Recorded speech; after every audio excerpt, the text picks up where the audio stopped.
construction technology continues to evolve, including the creation of a variety of infrastructure, including three-dimensional prints. 3D printing allows you to create freeform structures in a single piece, which reduces the consumption of materials. Now, the world's first 3D printed steel structure, a living laboratory bridge, has been unveiled by a robot in Amsterdam. This pedestrian bridge with smart sensors will replace the old bridge under external restoration for the next 2 years.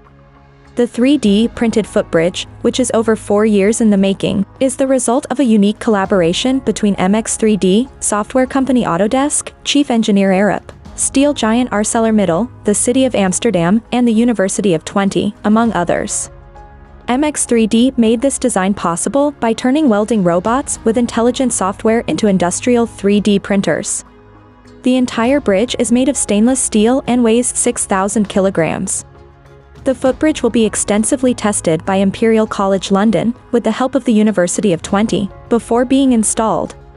Using its vast network of installed sensors, researchers will measure, monitor, and analyze the performance of the novel 12-meter-long structure as it handles pedestrian traffic.